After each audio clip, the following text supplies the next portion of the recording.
Part 1. Before Laci disappeared. In the fall of 2002, Laci Peterson was 8 months pregnant with a boy she and her husband Scott had already named Connor. She worked part-time as a substitute teacher in Modesto, California, and spent her free time setting up a nursery in the house she shared with Scott on Covenant Avenue. According to friends and family who spoke during the trial, Laci was eager and always talking about what life would be like once the baby arrived. Her due date was February 10, 2003. She would never reach that date. By Christmas morning, Laci and the child she was carrying would both be gone, and her husband would be the reason why. Laci Denise Rocha was born on May 4, 1975, in Modesto, California. Her parents were Sharon and Dennis Rocha. Laci grew up in a stable, middle-class home in the Central Valley, surrounded by extended family. Her childhood was ordinary, in the best sense of the word. She lived in a California suburb during the 1980s and early 1990s, and her upbringing was loving and steady. Friends from Laci's school years remembered her as outgoing, friendly, and someone who made others feel welcome. She participated in activities, stayed connected to her social circle, and was the kind of person who did not fade into the background. Laci was warm and genuine. She enjoyed being around others, and that quality stayed with her into adulthood. After graduating from Downey High School in Modesto, Laci enrolled at California Polytechnic State University in San Luis Obispo. The campus was about 200 miles south of Modesto, far enough that she lived on campus, but close enough to visit home regularly. She studied plant science and landscaping, a field that reflected her interest in plants and landscaping. Friends from that time said Laci was social and well-liked on campus. She organised gatherings, maintained a wide circle of friends, and was known for her energy and enthusiasm. Laci's relationship with her mother, Sharon Rocha, remained close throughout her life. Even after moving away for college, they spoke often by phone and visited each other regularly. When Laci eventually returned to Modesto after college, that bond grew even stronger. In Sharon Rocha's later public statements and court account given in court, Laci was not just her daughter, but also her closest friend. She was someone Laci confided in about everything, from daily routines to her biggest hopes for the future. After finishing her education at Cal Poly, Laci moved back to Modesto and began working as a substitute teacher. The job gave her flexibility and kept her connected to her community. She taught at various schools in the Modesto area, filling in when regular teachers were absent. She worked with children of different ages, from elementary through middle school.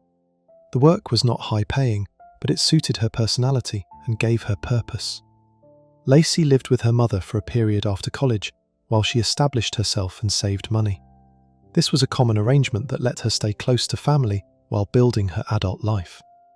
She contributed to household expenses and helped around the house.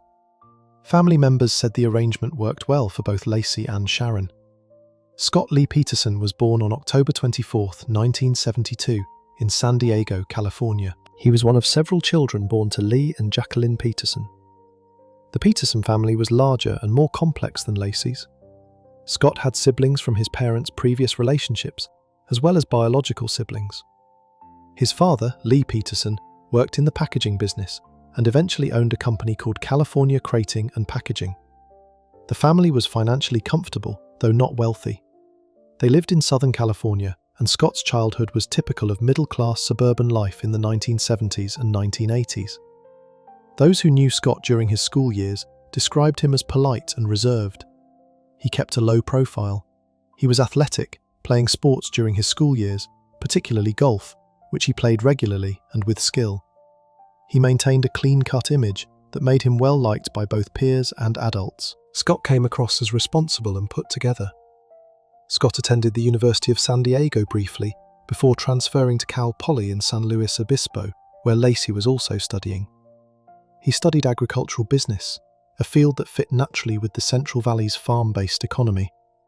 Scott was part of fraternity life and had a social circle, though he was not known for being wild or reckless. He presented himself as goal-oriented and serious about his future. It was during their time at Cal Poly that Scott and Laci met. The exact details of their first meeting are not extensively documented, but according to mutual friends, They were introduced through shared social circles sometime in the mid-1990s. Their relationship began during this period. Friends remembered them as a couple that seemed to work well together. Laci was outgoing and talkative. Scott was quieter and more reserved. The dynamic appeared balanced. They spent time together, attended social events, and built a relationship that led both of them to believe they had a future together. They dated through the rest of their college years. Scott graduated with his degree in agricultural business. Laci finished her studies in plant science and landscaping. After graduation, they faced the decision that many college couples face, whether to stay together or go their separate ways. They chose to stay together. The relationship had been serious enough that both saw a long-term future in it. The wedding took place on December 9, 1997, at Sycamore Mineral Springs Resort in Avila Beach, California. The venue was on the Central Coast, not far from where they had attended college. Laci was 22 years old. Scott was 25. The ceremony was attended by relatives from both sides and friends from college. By all accounts, it was a happy occasion that marked the beginning of their married life. In the early years of their marriage, Scott and Laci ran a small sports bar and restaurant called The Shack in San Luis Obispo. The business was located near the Cal Poly campus and served food and drinks to students and locals. Running a small restaurant is demanding work, requiring long hours and constant attention. Scott and Laci managed the day-to-day operations together, hiring staff, handling finances, and working to build a customer base. The Shack was not a long-term success. The restaurant business is very difficult, with high failure rates even for well-managed places. After operating for a time, Scott and Laci closed the business. Friends and family did not describe this as a setback, but rather as a learning experience. Many young couples try business ventures that do not work out. They moved on. Around 2000, Scott and Laci relocated to Modesto, California. The move brought Laci back to her hometown, closer to her mother and extended family. Modesto is in the Central Valley of California, an agricultural region in the heart of the state. The city had a population of roughly 200,000 at the time. It was large enough to offer job opportunities and services, but small enough to maintain a sense of community. Neighborhoods were residential and family-oriented. It was the kind of place where young couples could buy a home and build a stable life. The decision to settle in Modesto was influenced by practical factors. Laci wanted to be near family, and Scott needed a location where his agricultural business degree would be useful. Scott needed a place where his agricultural business degree would be useful, and the Central Valley was the heart of California's farming industry. The combination of family ties and career opportunities made Modesto the clear choice. When they moved into the Covina Avenue house, Scott and Laci became part of a tight-knit neighborhood. The Petersons were friendly, but not overly social. They waved to people, exchanged pleasantries, and kept their property neat. Laci was the more visible of the two. She was often seen outside, either walking Mackenzie or working in the yard. Scott was seen less frequently, which neighbours attributed to his work schedule and travel for Trade Corp. Mackenzie, their golden retriever, was a significant part of their daily life. The dog was large and energetic, requiring regular walks and outdoor time. Laci walked Mackenzie through the neighbourhood nearly every day. It was one of her most consistent routines. She took familiar routes along Covina Avenue and surrounding streets, often stopping to chat with people she passed. The dog and the walks were so routine that neighbours recognised Mackenzie and associated him with Laci. Scott and Laci purchased a house on Covina Avenue in a quiet Modesto neighbourhood. The house was a modest single-storey home with 3 bedrooms and 2 bathrooms. It had a small front yard and a fenced backyard suitable for their dog. The neighbourhood was typical of suburban Modesto. Families lived on the street, children played outside, people walked their dogs in the evenings. The house was painted beige with brown trim and had a driveway leading to a 1-car garage. Laci took pride in making the house feel like a home. She painted rooms, hung curtains, arranged furniture, and added personal touches that made the space warm and welcoming. She cared about her surroundings and put effort into keeping the house clean and organised. In Modesto, Scott found work as a sales representative for Trade Corp, a company that sold fertilizers and agricultural products to farms and businesses in the Central Valley. Scott was competent and professional. His degree in agricultural business was a good fit for the role. The job required regular travel throughout the region, visiting farms and maintaining client relationships. Scott met his sales targets and fulfilled his responsibilities without issue. Scott's salary provided the primary income for the household. It was enough to cover the mortgage, pay their bills, and maintain a middle-class lifestyle. They were not wealthy, but they were financially stable. Laci continued substitute teaching, which gave her extra income and kept her involved in the community. Their daily life in Modesto followed a routine pattern. Scott worked during the day, traveling for sales appointments and managing his accounts. Laci handled household tasks, ran errands, and took care of Mackenzie, their golden retriever. When she was called in for substitute teaching, she worked at various schools in the Modesto area. The Petersons appeared to be a normal young couple building their life together. By 2001, Scott and Laci had been married for 4 years and began discussing starting a family. According to friends and family, both expressed interest in having children. Laci talked with her mother and friends about wanting to become a mother. She saw children regularly through her work and enjoyed being around them. Scott also mentioned wanting children to his co-workers and family members. The idea of starting a family appeared to be something both of them wanted. In early 2002, Laci became pregnant. The news was shared with family and friends. She was thrilled about becoming a grandmother for the first time. She expressed support and joy from the moment she heard about the pregnancy. Laci's friends organised the baby showers that took place throughout the summer and fall of 2002. The showers were lively events held at private homes. Guests played games, ate food, and watched Laci open gifts. Each shower produced stacks of baby clothes, blankets, and supplies that Laci carefully transported back to the Covenant Avenue house and organised in the baby's room. Laci documented her pregnancy carefully. She tracked each week of development, noting the size of the baby, what milestones were occurring, and how her own body was changing. She read pregnancy books and discussed what she learned with her mother and friends. She compared notes with other women she knew who had been pregnant. The pregnancy was not just something happening to her, it was a project she was actively engaged with, learning everything she could about what to expect. Scott's reaction to the pregnancy, as observed by people outside the marriage, appeared positive. He talked about the approaching due date at work and mentioned preparations they were making at home. He told people he was excited about becoming a father. However, the depth of his actual feelings about the pregnancy would later be questioned in light of what police discovered about his secret life. Laci's friends were equally happy for her. Laci's focus on the pregnancy was visible to everyone around her, and all checkups showed a healthy, normal pregnancy. As the pregnancy progressed through the first and second trimesters, Laci began preparing for the baby's arrival.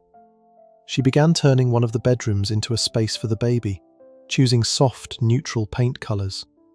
She researched baby products, read reviews, talked to friends who had children, and asked her mother for advice on what items were essential. Baby showers were hosted by friends and family during the summer and fall of 2002. The showers were joyful events where Laci opened gifts, celebrated with her loved ones, and talked excitedly about the approaching arrival. She received clothes, blankets, bottles, a diaper bag, and stuffed animals. Every item was carefully organised and placed in the nursery. In the summer of 2002, during a routine ultrasound, Scott and Laci learned the baby was a boy. They chose the name Connor. Laci began referring to the baby by name in all her conversations. She talked about what Connor would be like, what kind of personality he might have, and whether he would look more like her or more like Scott. The nursery took on a more specific character once they knew they were having a boy. Laci chose decorations and themes suited for the room. As the third trimester began, the physical challenges of late pregnancy became more noticeable. Laci's belly grew larger. She moved more slowly and tired more easily. Her back ached from the extra weight, and finding a comfortable sleeping position was difficult. Despite these challenges, she stayed active. She continued walking Mackenzie around the neighbourhood, though the walks were shorter and slower than before. She attended family gatherings and social events, though she often needed to sit and rest. Scott's work routine at TradeCorp continued without significant change during Laci's pregnancy, including the ultrasound, where they learned the baby was a boy. He helped paint the nursery and assemble the crib and changing table. To everyone around them, Scott appeared to be preparing for fatherhood the same way any expectant father would.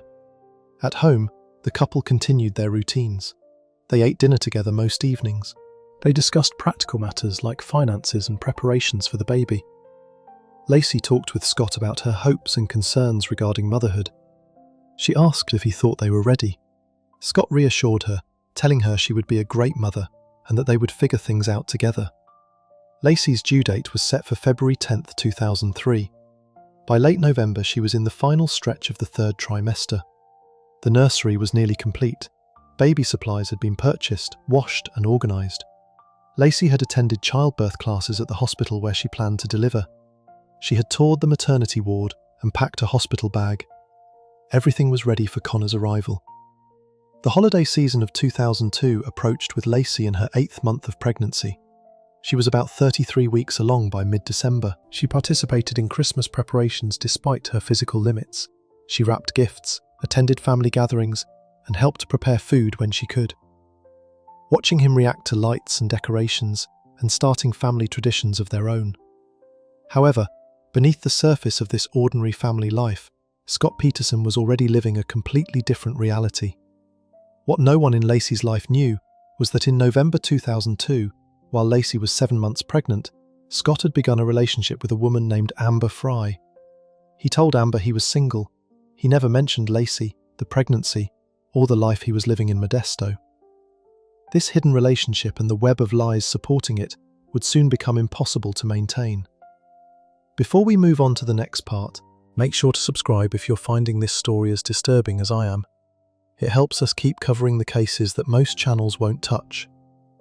While Scott presented himself as the perfect husband preparing for fatherhood, the next part reveals the secret double life he was living just 90 miles away in Fresno. Part 2. Scott's secret double life. Amber Fry was 27 years old in November 2002. She lived in Fresno, California, about 90 miles south of Modesto. She worked as a massage therapist, running her own practice and maintaining a steady client base. She was also a single mother to a young daughter named Ayana, who was about 2 years old at the time. Amber's life was busy in the way single working mothers' lives often are. She managed her business, took care of her daughter, and balanced the demands that come with being the primary caregiver and breadwinner. A mutual acquaintance named Sean Sibley introduced Scott and Amber. In Amber's court testimony, Sibley knew Scott through connections in the Central Valley social scene and thought the two might be a good match. Sibley described Scott to Amber as a nice, single man who was looking to meet someone. Scott drove from Modesto to Fresno for their first date on November 20, 2002. The date went well. Scott was polite, attentive, and seemed genuinely interested in her life. He asked about her work, her daughter, and her interests. From the very beginning, Scott told Amber he was not married and had no children. These were outright lies. His wife was 7 months pregnant and due to give birth in roughly 10 weeks. Amber had no reason to doubt what Scott told her. Sibley believed he was single. Scott's behaviour gave no signs of deception. He was available on evenings and weekends. He called when he said he would. He made plans and followed through. Everything about his actions suggested a man who was genuinely single and looking for a relationship. The relationship between Scott and Amber developed quickly over the following weeks. They saw each other multiple times in late November and early December. Scott made the 90-mile drive from Modesto to Fresno repeatedly. They went on dates at restaurants and social events. They spent time at Amber's house. Scott was charming and attentive in conversation. He presented himself as someone looking for a serious, lasting relationship. Amber introduced Scott to her daughter, Ayana, early in the relationship. This was a significant step. Single mothers are typically careful about who they introduce to their children. The fact that Amber felt comfortable doing so showed she believed Scott was trustworthy. Scott was kind to the child, interacted with her naturally, and seemed comfortable around her. This made Amber feel even more confident about the relationship. Throughout late November and early December, Scott and Amber communicated regularly by phone and text. The calls became more frequent over time. They discussed their lives, their feelings, and their plans for the future. Scott talked about his work, his family background, and his interests. He shared details that were factually true, but deeply misleading because of what he left out. He left out every detail about his real life: Laci, the house, the nursery, the pregnancy. These were not small omissions. Then, on December 9, 2002, Scott told Amber something that would later stand as a heavily analysed statements in the entire case. During a phone conversation that day, Scott said he had lost his wife. He said this would be his first holiday season without her. The phrasing was deliberate and vague. The word lost allowed for multiple meanings, but in the context of talking about the holidays with sadness, Amber understood it to mean his wife had passed away. Scott did not correct her. December 9th was 15 days before Laci Peterson disappeared. Once investigators later learned of this statement, it became critical evidence. It suggested that Scott was already imagining, planning for, and describing to another person a future in which Laci was gone, days before she actually went missing. Amber had no reason then to understand the significance of what Scott had said. She accepted it as part of his past and continued the relationship, believing she was involved with a man who had lost his spouse and was ready to find love again. While Scott was telling Amber about losing his wife, Laci Peterson was very much alive in Modesto, deep in preparations for Christmas and for Connor's birth. In early December, Laci was about 30 weeks pregnant. Laci attended prenatal appointments every 2 weeks at that stage. Her doctor monitored her health and the baby's development. Her health was checked, her weight was recorded, and the baby's heartbeat was monitored. Everything continued to progress normally. The nursery on Covenant Avenue was nearly complete by early December. Everything was in place and ready. All that was missing was the baby. Laci talked constantly about Connor during this period. Her conversations often centered entirely on what life would be like once he arrived. She imagined what he would look like and what life would be like once he arrived. Sharon Rocha was deeply involved in these preparations. She lived nearby in Modesto and saw Laci frequently, often multiple times per week. They spoke on the phone daily, sometimes more than once. Sharon helped Laci organise the nursery, went shopping for last-minute baby items, and provided emotional support when Laci expressed normal first-time mother anxieties. Laci attended holiday gatherings with her extended family throughout early and mid-December. She participated despite her physical limits, often sitting rather than standing for long periods. She walked Mackenzie regularly, though the walks were much shorter and slower than earlier in the pregnancy. Neighbours on Covina Avenue saw her frequently during these walks. Her pregnancy was obvious to everyone. People sometimes stopped to chat, asking about her due date and offering well wishes. Laci was friendly and open in these interactions, sharing her happiness about the baby. While Laci was living this life, Scott was managing a completely separate existence with Amber Fry. Scott continued seeing Amber throughout early and mid-December. He made regular trips from Modesto to Fresno. His job at TradeCorp provided convenient cover for his absences, since his work required travel throughout the Central Valley. Evening and weekend trips to Fresno were harder to explain, but Scott managed it by claiming late meetings or professional obligations. The logistical challenge of maintaining both lives was significant. Scott had to be careful about phone calls, making sure Laci never overheard a conversation with Amber. He had to keep his phone with him at all times. He had to make sure every conversation with Amber excluded any mention of Laci or the pregnancy. At the same time, he had to behave normally at home, participating in conversations about the baby, attending doctor's appointments when expected, and acting like a husband preparing for fatherhood. On December 14, 2002, based on records shown to the jury, Scott and Amber attended a formal event together in Fresno. Scott wore a tuxedo.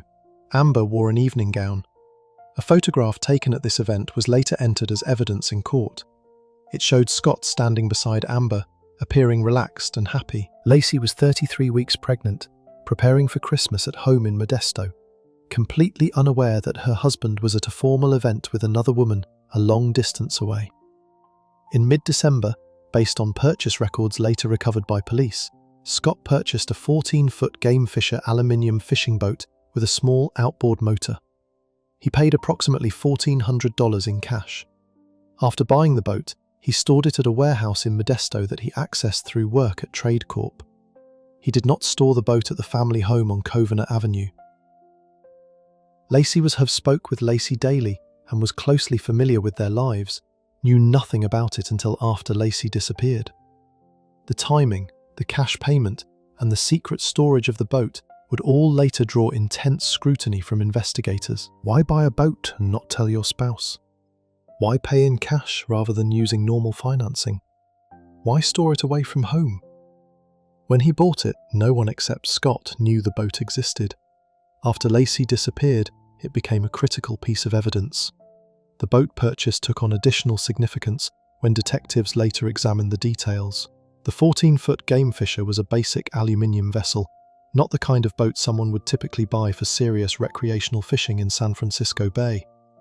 The bay is a large, open body of water with strong currents, wind, and unpredictable conditions.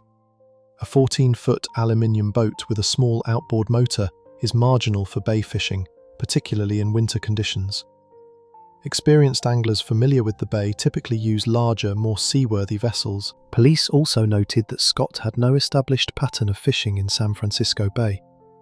People who knew Scott said he occasionally fished in rivers and lakes near Modesto, but he was not known as a dedicated or frequent fisherman. He did not own fishing equipment beyond what was found in his possession after Laci disappeared. He was not a member of any fishing clubs or groups. He had not discussed plans to fish in the bay with friends, family, or co-workers before purchasing the boat. The combination of factors, a small boat unsuitable for serious bay fishing, a buyer with no established fishing history in the bay, a cash purchase with no paper trail visible to his wife, and secret storage at a work warehouse, led police to question whether the boat was actually purchased for fishing purposes at all. Around the same time, Scott and Laci attended a company Christmas party at Trade Court, wearing maternity clothes. Co-workers approached them, asked about the due date, and offered congratulations. There were no visible signs of tension or conflict between them. They appeared to be a normal couple navigating the final weeks of pregnancy together. Less than a week after that party, according to trial evidence, Scott was back in Fresno with Amber, continuing to present himself as a single man. He and Amber communicated frequently by phone, discussing their relationship and making plans to see each other. Amber was developing deeper feelings for Scott. She believed she had found someone special who could be a partner and potentially a father figure for her daughter. Scott encouraged these feelings, looking about their future together in ways that suggested long-term commitment. On December 23, 2002, the day before Laci disappeared, the Peterson household appeared normal. He went to work and came home in the evening. Laci spoke with Sharon by phone that night. The conversation was routine. They discussed plans for Christmas Eve. Laci mentioned she was tired, which was expected at her stage of pregnancy. The conversation was typical of the daily check-ins they had been doing for weeks. That night, Laci went to bed expecting to wake up on Christmas Eve and spend the day in familiar holiday routines. She planned to finish wrapping gifts, prepare food for family gatherings, and see her mother and relatives. She had no warning that December 24th would be any different from any other day. She had no idea that her life was about to end. She went to sleep beside the man she had married 5 years earlier, the man who was supposed to become the father of her child. She trusted him completely. The mental and behavioural side of Scott's behaviour during this period was later examined by experts who appeared in documentaries and published analyses about the case. Criminal behaviour analysts who have publicly discussed the case, the ability to maintain two entirely separate lives at the same time, lying consistently to multiple people across different contexts without apparent stress, is a behaviour pattern associated with a particular personality type. These individuals can keep their lives completely separate, so thoroughly that they function normally in each separate context, never allowing one world to bleed into the other. Scott demonstrated this pattern in striking ways. Trial records indicate that on a given day in December 2002, Scott might attend a prenatal appointment with Laci in the morning, drive to a TradeCorp client meeting in the afternoon, and call Amber from his truck on the way home, telling her about his quiet evening alone. Each interaction required a different version of himself. With Laci, he was the expectant father. With co-workers, he was the reliable salesman. With Amber, he was the available bachelor still recovering from losing his wife. The demands of maintaining these separate personas, each with its own set of facts and emotional registers, were extraordinary. Friends and co-workers who later reflected on this period said they saw no signs that Scott was under unusual stress. He appeared calm, collected, and in control at all times. He did not seem anxious or distracted. He did not make mistakes that might have revealed his double life. The ease with which he managed the deception would later become a widely discussed aspect of the case. If you're still watching at this point, Make sure you're subscribed. We cover cases like this every week, and your support helps us keep going. Scott had been telling his girlfriend his wife was already gone for 15 days, and now you're about to hear exactly what happened on the morning she actually disappeared. Part 3. Christmas Eve Vanishing. The morning of December 24th, 2002, began in a way that appeared entirely routine. Scott said he woke up late that morning, sometime around 9 or 9:30. When he got up, Laci was already awake. He described her clothing in specific detail: black pants and a white long-sleeved shirt. He said she was wearing a diamond ring and a diamond-studded watch that he had given her as a gift. Her hair was pulled back. Scott told police that Laci was watching television in the living room when he first saw her. She appeared to be in good spirits, with no signs of distress. She was moving slowly, as she typically did at this stage of pregnancy. Laci told him she planned to mop the kitchen floor and take Mackenzie for a walk around the neighbourhood. Both of these were routine activities. Mopping was a normal household chore. Walking Mackenzie was part of her daily routine, and something her doctor recommended as light exercise appropriate for late pregnancy. He ate a bowl of cereal for breakfast, while Laci watched television. They discussed their plans for the day. She would handle household tasks and walk the dog. He was planning to go fishing. Laci was supportive of the idea and encouraged him to go enjoy some time outdoors. The fishing trip Scott told police about would become the central element of his alibi and a focus of intense scrutiny. Scott told police he decided that morning to drive to Berkeley Marina to go fishing in San Francisco Bay. Berkeley Marina is located approximately a long distance west of Modesto, on the eastern shore of the bay. The drive takes about an hour and a half under normal conditions. This meant Scott was planning a round trip of 3 hours of driving, plus however long he spent fishing, on Christmas Eve morning, while his 8 months pregnant wife was home alone, and family gatherings were planned for later in the day. The decision to drive a long distance to fish on Christmas Eve immediately struck investigators as unusual. Based on records reviewed during the trial, there were many bodies of water much closer to Modesto where fishing was possible, including the Sacramento River. When asked why he chose Berkeley Marina, Scott said he wanted to try fishing for sturgeon in San Francisco Bay. He said he had considered the Sacramento River, which was closer, but decided on Berkeley instead. His explanation was vague. He called it a spur-of-the-moment choice, as though he had not given it extensive thought. He left the house between 9:30 and 10 o'clock in the morning. He said he loaded his truck with the 14-foot game fisher boat he had purchased in mid-December, which was on a small trailer. He loaded fishing equipment as well. He said he kissed Laci goodbye and left through the side door, the entrance the couple typically used. He said he drove west toward Interstate 5, which would take him from Modesto toward the Bay Area. He said Laci was alive and well when he left, standing in their home and planning her morning activities. While Scott claimed to be leaving, something important was happening in the neighbourhood. A Scott who lived several houses down on Covenant Avenue, she was outside her home around 10:30 that morning. She noticed the Petersons' golden retriever, Mackenzie, wandering loose in the street with his leash still on and trailing behind him. Servas recognised the dog, walked him back to the Peterson property and secured him in the backyard. The interaction took only a few minutes. Servas did not see anyone from the Peterson household during this time. The house appeared quiet with no visible activity. She did not knock on the door, assuming Laci was inside and had simply lost track of the dog during a walk. The detail of the leash still being attached to Mackenzie would later prove to be a key piece of evidence in establishing what happened to Laci Peterson. The leash suggested Laci had been walking the dog when something interrupted that walk. If she had simply let Mackenzie into the backyard to go outside, he would not have had his leash on. The leash indicated an interrupted walk. However, despite the fact that it was mid-morning in a residential neighbourhood, on a day when many people were home preparing for Christmas, no one saw Laci walking Mackenzie that morning. As noted in records presented to the jury, police later interviewed every resident on Covenant Avenue and surrounding streets. None of them reported seeing Laci outside on December 24th. This created a significant gap in the timeline. If Laci left the house to walk Mackenzie around 10 or 10:30, as the dog being found with his leash suggested, where did she go? Why did no one see her? How did the dog end up loose without anyone witnessing what happened? The other possibility was that Laci never actually left the house that morning and that something happened to her inside before she could start the walk. This possibility explained why no one had seen her. He spent the late morning and early afternoon at Berkeley Marina. He said he drove from Modesto, arriving sometime around mid-morning, though he could not provide an exact time. He said he launched the boat at the marina's boat ramp.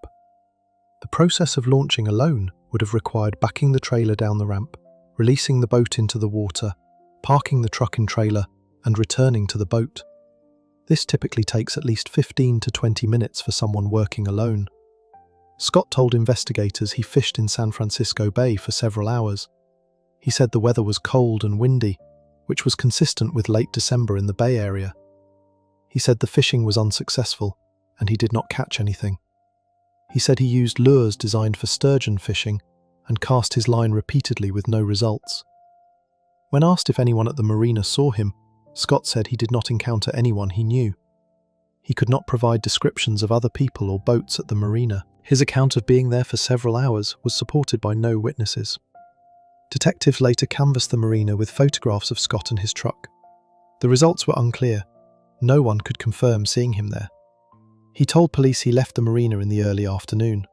The process of retrieving the boat would have required bringing it back to the ramp, getting his truck and trailer, loading the boat, securing it, and driving away. He said he made the approximately 90-minute drive back to Modesto. He stopped briefly at a gas station along the way, though he could not recall where. He said he arrived at the Covenant Avenue house around 4 or 4:30 in the afternoon. When Scott pulled into the driveway, Laci's Land Rover was parked there, which was normal. He said he entered the house through the side door. Inside, the house was quiet. He called out for Laci. There was no response. He walked through the rooms, checking to see if she was there. She was not. Scott noticed that Laci's purse was on the kitchen counter. Her cell phone was next to it. Her keys were in their usual spot by the door. All of her personal belongings were exactly where they should be. The only thing missing was Laci herself. Scott told police he was not immediately alarmed. He thought perhaps she had gone for a walk or was visiting a neighbour. He said he waited for some time before taking action. Eventually, he called Laci's mother, Sharon Rocker. It was approaching 5 o'clock on Christmas Eve. She answered the phone to hear Scott asking if Laci was there. Sharon said no. She asked why he was calling. Scott told her Laci was not home, and he did not know where she was. Sharon's response was immediate alarm. Laci was 33 weeks pregnant. It was Christmas Eve. Something was very wrong. Sharon asked Scott a stream of questions. When had he last seen Laci? Where had he been? What time did he get home? Why hadn't he called sooner? Scott told Sharon about the fishing trip. He said Laci was home when he left. He said he came back to find her gone. Sharon hung up and immediately began making calls. She called Laci's cell phone. It rang in the Peterson kitchen. She called Laci's friends. Nobody had seen or heard from her. She called other family members and told them Laci was missing. Multiple people began making calls, trying to determine where Laci could be. Sharon called local hospitals, asking if anyone matching Laci's description had been admitted, particularly to labour and delivery units or emergency rooms. Every check came back negative. As the afternoon turned into evening, the reality of the situation became undeniable. Laci Peterson, 8 months pregnant, had disappeared from her home on Christmas Eve. She had not taken her purse, phone, keys, or car. No one had seen her. No one had heard from her. Sharon made the decision to file a missing person report. She called the Modesto Police Department and explained the situation, emphasizing the urgency. Officers were dispatched to the Peterson home immediately. They arrived in the early evening. Officers entered the house and began their preliminary review of the scene. Police reports show later discussed at trial, the house appeared completely normal.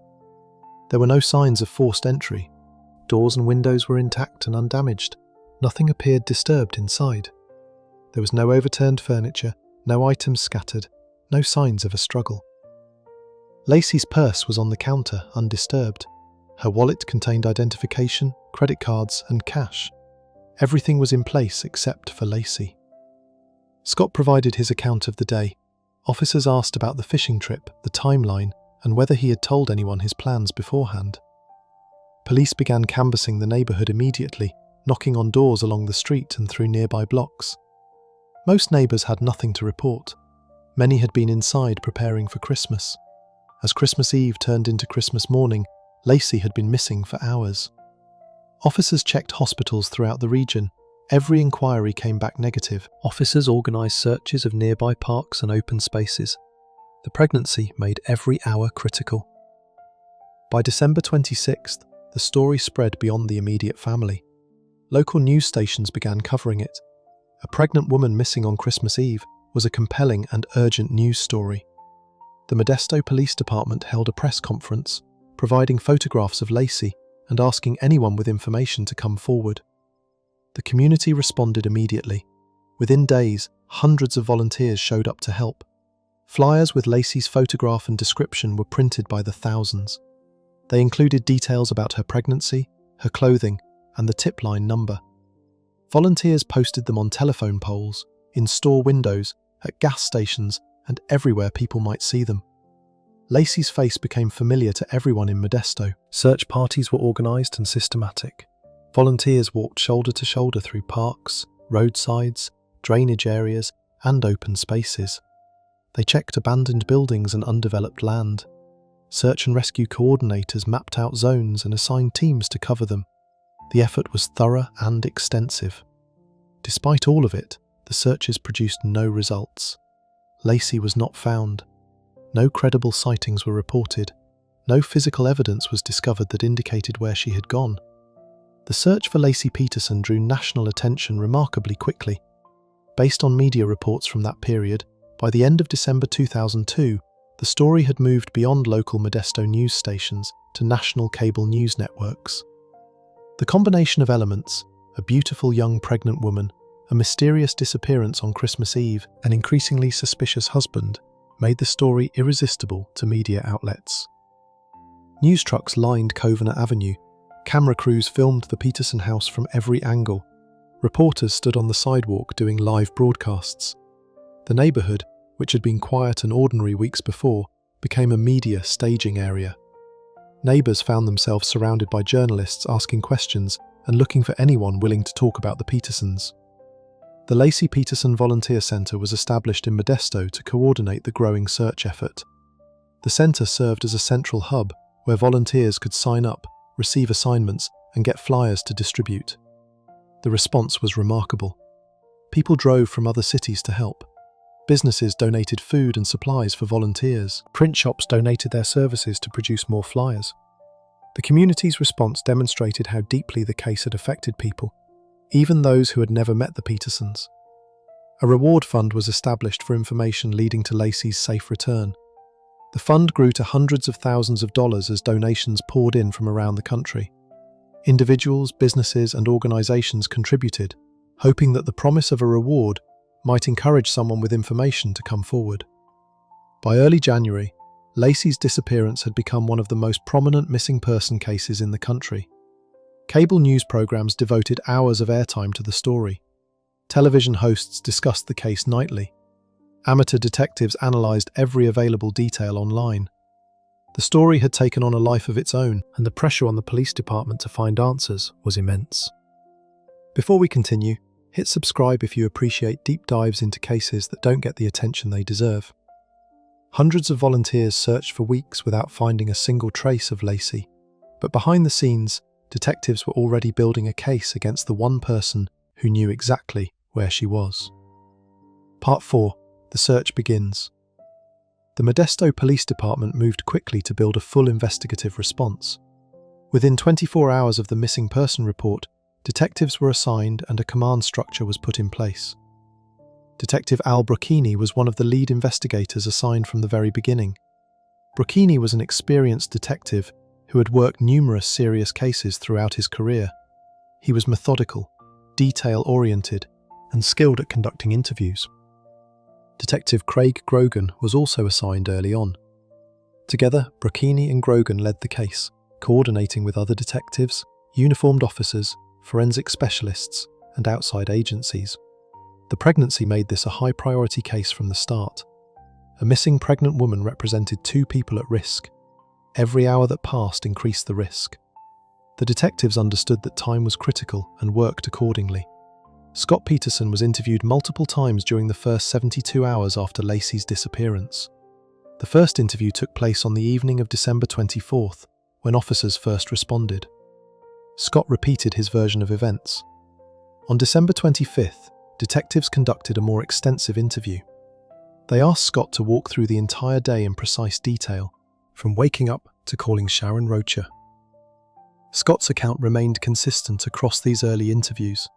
He repeated the same timeline, waking around 9 or 9:30, seeing Laci dressed in black pants and a white shirt, eating cereal, discussing plans, and leaving around 9:30 or 10 to go fishing. He described the drive to the marina, launching the boat, fishing for several hours with no success, retrieving the boat, and driving back to Modesto. Detectives pressed Scott on details that could help verify his story. What route did he take? What time exactly did he arrive at the marina? Did he stop anywhere? Did he speak to anyone there? Scott's answers were often vague. He could not remember the exact route. He could not pinpoint his arrival time. He said he did not stop, did not speak to anyone, and could not describe other people or boats at the marina. This lack of specificity concerned investigators. When people do something unusual, like driving a long distance to fish on Christmas Eve, they typically remember details.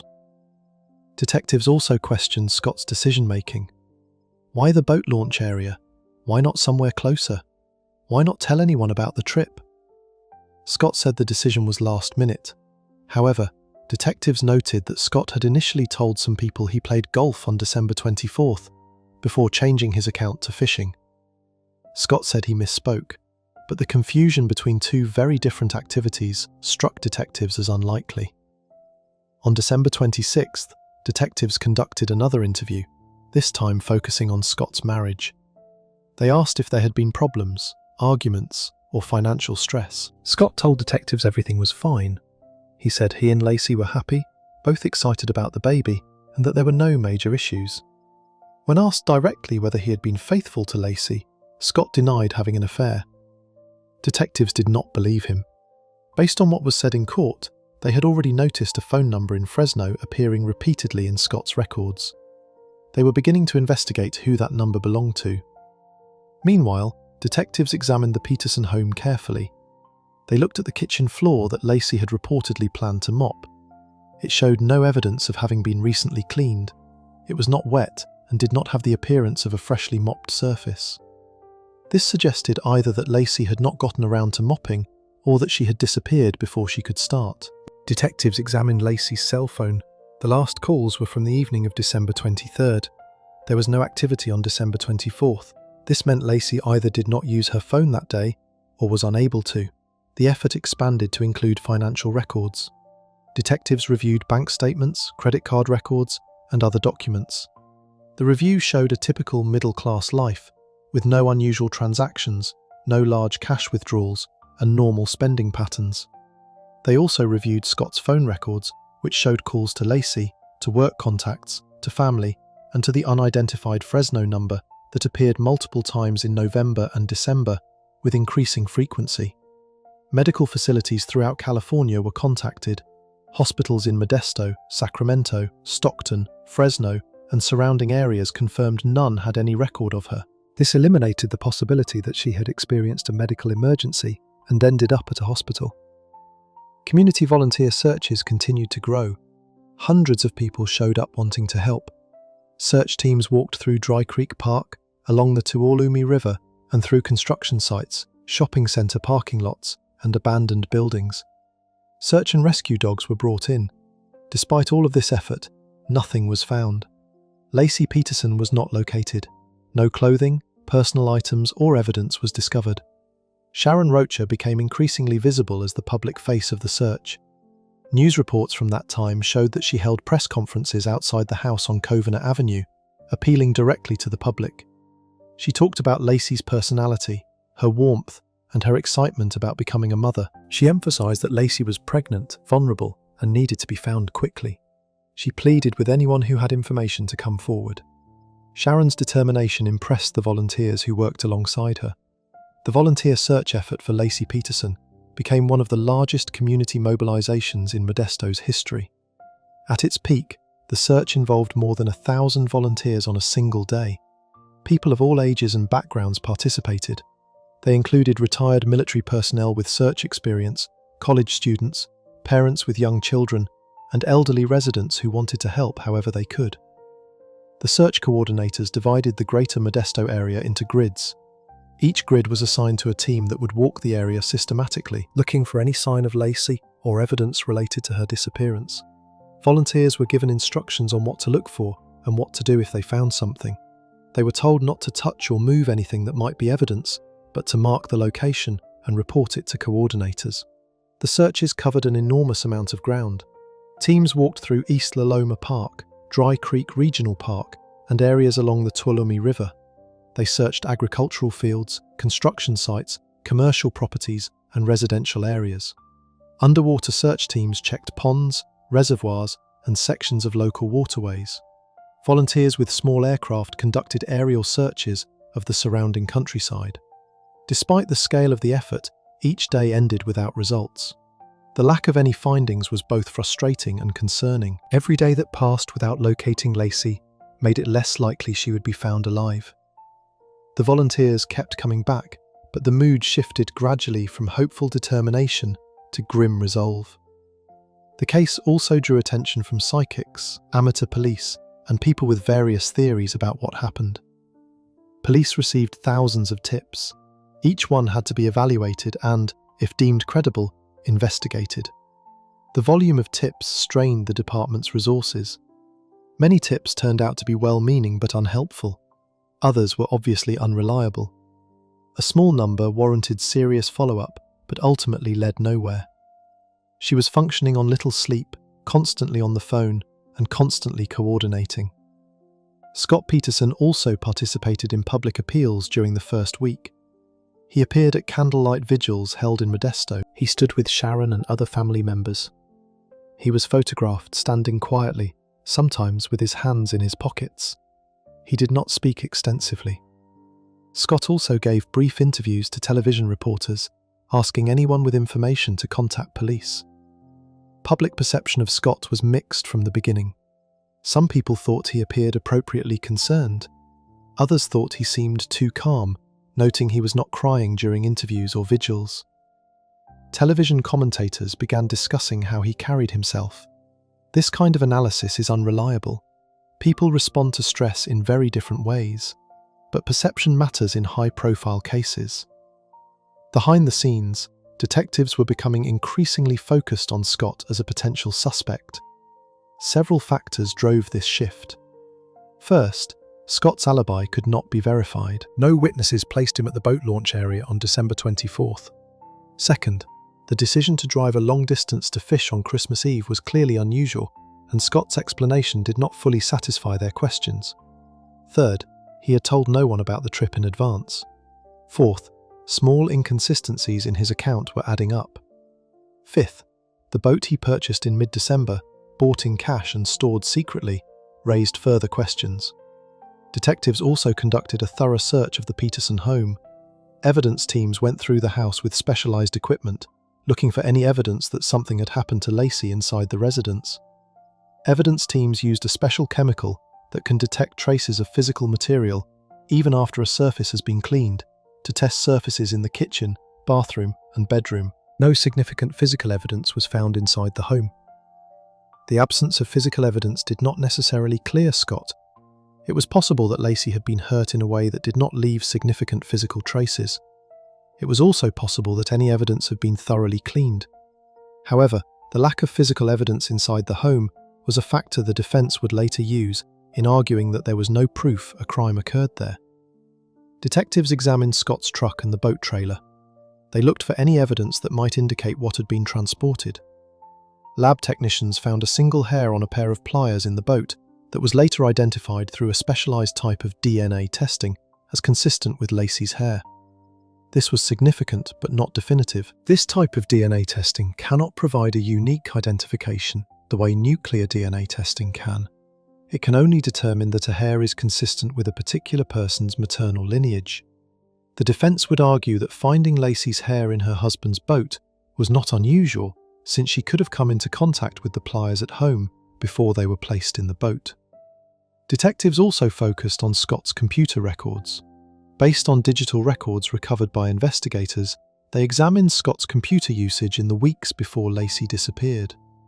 Records showed that on December 8, 2002, Scott had researched the San Francisco Bay on the internet. He looked at information about currents, tides, and water conditions. This was 16 days before Laci disappeared, and 1 day before he made that troubling statement to Amber Fry. The state would later argue this research showed Scott was planning how to dispose of a body in the bay. The defense argued it was simply research by someone thinking about going fishing. Scott's computer records also showed that on December 20th, 4 days before Laci's disappearance, he had checked weather conditions at that same marina. The state presented this as further evidence of planning. The defense maintained it was normal behavior for someone considering a fishing trip. Detectives asked Scott if they could examine the boat. He agreed. The boat was taken into police custody for detailed physical examination. Lab technicians looked for biological traces, hair, fibers, or any biological material that might indicate Laci had been in the boat. They also examined the hull for evidence that the boat had been in the water at Berkeley Marina. The examination would take time and would eventually produce results used at trial. On December 27th, 3 days after Laci disappeared, detectives conducted a longer, more confrontational interview with Scott. As presented during court proceedings, they were no longer simply gathering information. They were beginning to challenge his account and press him on inconsistencies. Detectives asked Scott again about the exact timeline. They asked about his marriage and whether he had been seeing anyone else. Scott maintained that the marriage was fine and denied having an affair. The interview ended without any new admissions, but detectives left with greater conviction that Scott was not telling the truth. As the case moved into its second week, the detectives worked multiple lines of inquiry at once. They continued searching for Laci. They interviewed witnesses and gathered information about the couple's relationship. They examined physical evidence from the house and boat. They investigated Scott's background and activities. The case was building momentum, but it still lacked a critical element: physical evidence of what happened to Laci Peterson. Without a body, a location where something happened, or physical proof of wrongdoing, the case could only go so far. That changed dramatically on January 6, 2003, when detectives received a phone call that would transform the entire direction of the case and reveal a powerful motive. Make sure to subscribe before the next part. What happens next will show you just how carefully Scott had planned everything. Investigators now had motive, lies, and a secret affair, but they were still missing the one thing they needed most, and a phone call from Fresno was about to change everything. Part 5. Amber Fry comes forward. Amber Fry had been following the news coverage of Laci Peterson's disappearance with growing unease. The story was covered extensively by local news stations in Fresno, and Amber saw the reports like everyone else in the Central Valley. Then, in early January 2003, she saw a photograph of Scott Peterson on a news broadcast. The man, identified as Laci Peterson's husband, was the same man who had been telling Amber for 2 months that he was single and that his wife had passed away. In Amber's later court statements, the realization was immediate and overwhelming. The man she had been dating, the man she had introduced to her daughter, the man she had been developing feelings for, was married. His wife was 8 months pregnant and had been missing since Christmas Eve. Amber's mind went back to that early December phone call. Scott had made that statement about his wife being gone. That was 15 days before Laci actually disappeared. The significance of this timeline was deeply troubling. What did it mean that Scott had described his wife as already gone before she actually went missing? On December 30th, 2002, 6 days after Laci disappeared, Amber called a trusted friend named Richard Bird. She told Bird what she had realized. Bird immediately understood the significance. He strongly urged Amber to contact police, telling her the information could be critical to finding Laci. Amber was frightened. She did not want the media attention that would come with being publicly identified as Scott Peterson's girlfriend. She had a young daughter to protect and a business to run. The thought of being thrust into a high-profile case was terrifying. But Bird convinced her she had no choice. If she had information that could help investigators, she was obligated to share it. Amber also contacted Sean Sibley, the friend who had originally introduced her to Scott. She told Sibley that Scott was married and that his wife was missing. Sibley was shocked. She had believed Scott was single when she arranged the introduction. After several days of deliberation, on January 6, 2003, Amber Fry called the Modesto Police Department. She identified herself and explained that she had important information about Scott Peterson. The call was transferred to one of the lead detectives on the case. Amber explained who she was, that she had been in a relationship with Scott since November 2002, that Scott had told her he was not married, and that in early December he had made a statement suggesting his wife was already gone. The detective listening to the call understood immediately that this was the break the case needed. This was the missing piece that explained motive. Detectives arranged to meet with Amber in person that same day. On January 6th, Amber met with detectives Brocchini and Grogan at a location in Fresno. The meeting was private to protect Amber's identity and allow her to speak freely. Amber provided a detailed account of her relationship with Scott. She described how they met through Sibley, their first date on November 20th, and how Scott told her from the beginning that he was single. She described their dates, their phone conversations, and the fact that Scott had never once mentioned Laci or the pregnancy. She described the December 9th statement about losing his wife and the formal event they attended together on December 14th, where they posed for photographs. Amber explained that she first learned the truth when she saw Scott's photograph on the news. She said she immediately recognized him and realized she had been deceived about his entire life. Detectives asked if Amber still had phone records or text messages from Scott. She said yes. She could provide records showing the frequency and timing of their communication. Then the detectives made a request that would prove crucial. They asked Amber if she would be willing to continue communicating with Scott and allow them to record the conversations. Scott did not know Amber had discovered the truth. If she could keep talking to him as though nothing had changed, the recordings might reveal important information. Amber was hesitant. The idea of pretending nothing was wrong while talking to Scott was deeply uncomfortable. She felt betrayed and angry. She wanted nothing more to do with him. But she understood that the recordings might help find Laci. She agreed to cooperate fully. The cooperation between Amber Fry and detectives became a crucial aspect of the entire case. Court records show Amber recorded conversations with Scott over a period of several weeks, from early January through mid-February 2003. The total recordings amounted to dozens of hours of audio. The recordings captured everything from brief check-ins to long discussions about their future. Throughout all of them, Scott never once mentioned Laci or the search for her. During one recorded call captured by police, Amber asked Scott what he was doing. He said he was at home watching television.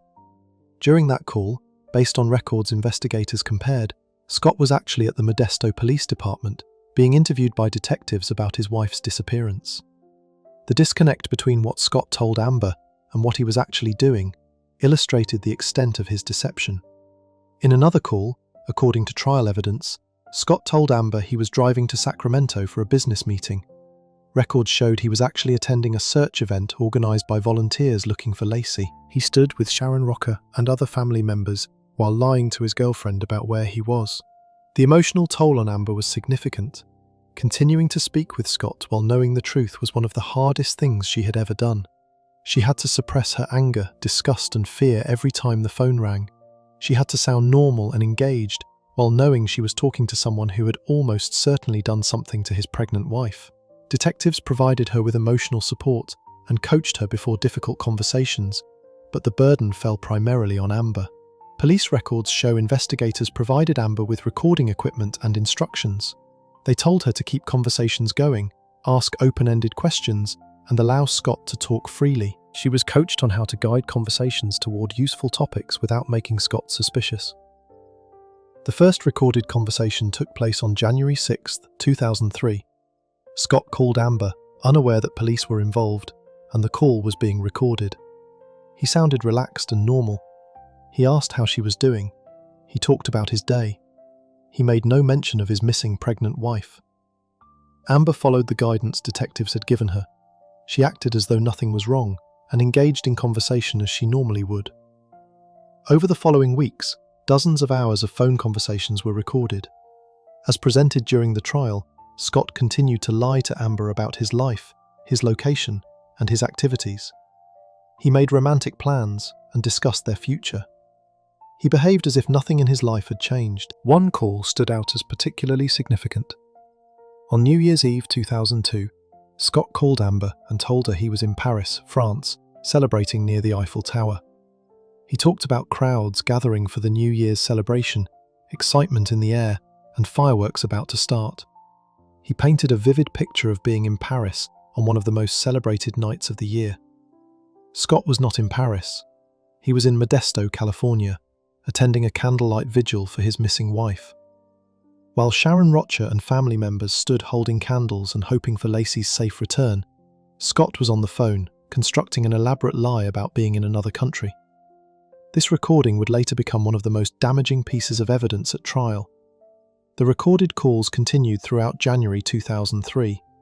Scott lied about his location repeatedly. He told Amber he was traveling or visiting family when he was actually in Modesto dealing with the search for Laci. He made plans with Amber, discussed their future, and showed no indication that anything was wrong in his life.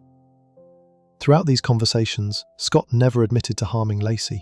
He never mentioned her disappearance. The recordings were valuable because they demonstrated Scott's ability to lie easily and his priorities during the weeks after his wife disappeared. While hundreds of volunteers searched for Laci, Scott was on the phone with his girlfriend, making romantic plans. The affair gave detectives a clear motive. Connor's birth would have ended the secret relationship with Amber. A newborn would have made it impossible for Scott to keep driving to Fresno or presenting himself as single. This gave him a reason to want Laci gone. On January 24, 2003, police held a press conference announcing that Scott had been involved in a secret affair outside his marriage with a woman who had contacted police voluntarily and was cooperating fully. Detective Craig Grogan made the announcement. He did not initially identify Amber by name, but within hours, her identity was discovered and reported by news outlets. Recognizing that her identity was public, Amber and her attorney Gloria Allred held their own press conference that same day. Amber read from a prepared statement. She confirmed the relationship, expressed sympathy for Laci's family, and stated she was cooperating fully with police. She did not take questions from reporters. Public reaction was immediate and intense. Sympathy for Scott turned sharply negative. The image of a concerned husband searching for his wife was replaced by that of an unfaithful husband who had been lying to everyone. His appearances at vigils were reinterpreted. His calm demeanour was now seen as evidence of deception rather than a different way of processing grief. Scott's relationship with Laci's family became strained immediately. In Sharon Rocha's public statements, she and other family members felt deeply betrayed. They had stood beside Scott and believed him. Now they knew he had been dishonest about fundamental aspects of his life. The recorded conversations continued even after Amber's identity became public. Scott kept calling Amber, apparently not understanding or accepting that the relationship was over. Amber began confronting Scott more directly. She asked why he had lied about being married. She asked about Laci. Scott's responses were defensive and evasive. He claimed he had wanted to tell the truth, but didn't know how. He tried to maintain the relationship even as it crumbled. Despite the affair and the growing evidence of deception, police still faced a fundamental problem. There was no body. No location had been identified where anything happened. There was no physical proof that something had happened to Laci. The affair provided motive. The lies suggested guilt, but this was not enough to bring charges. Prosecutors needed physical evidence. The search continued through January and into February with no results. That physical evidence would come on April 13, 2003, when a discovery along the shore of San Francisco Bay would finally provide what had been missing for nearly 4 months. If these stories are helping you understand the darker side of human nature, subscribe to see more cases we uncover. Scott's lies had given investigators motive, and his affair had turned public opinion against him. But the physical evidence that would seal his fate was about to wash ashore in San Francisco Bay. Part 6. Found in the Bay. On the morning of April 13, 2003, a person was walking a dog along the shoreline near Point Isabel Regional Shoreline in Richmond, California. Point Isabel is located on the eastern shore of San Francisco Bay. It is a popular area for dog walking, with open trails and beach access. The dog began behaving strangely near the water's edge, focused on something in the shallow water near the rocks. The person approached and discovered the remains of an unborn child. The remains had clearly been in the water for an extended period. Despite their condition, they were identifiable as human. The person immediately moved away and called 911. Police from the Richmond Police Department responded quickly, secured the area, and cordoned off the shoreline with police tape. The remains were photographed in place before being carefully recovered. The discovery was treated as a potential crime from the very beginning. The state of what was found indicated they had been in the water for months. The location was significant. Richmond is on the eastern shore of San Francisco Bay, in the same general area as the same marina Scott described visiting. Detectives from the Modesto Police Department were notified immediately. Given the ongoing search, police immediately considered the possibility that these were the remains of Laci's unborn son, Connor. The following day, April 14, 2003, a second discovery was made.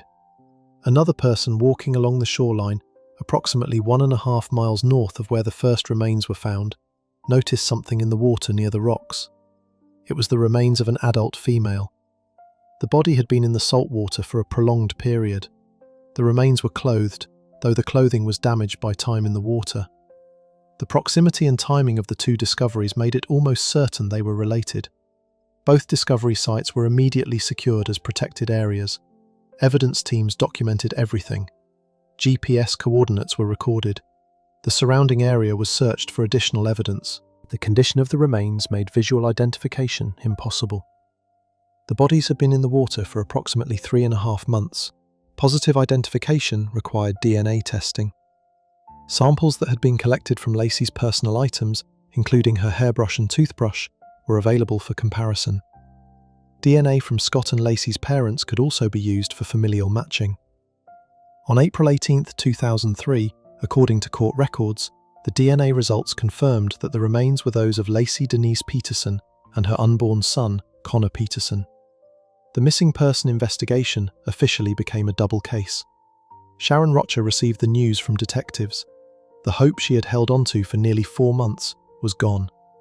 The Contra Costa County medical examiner who conducted the examination, the specific cause of what happened to Laci could not be determined.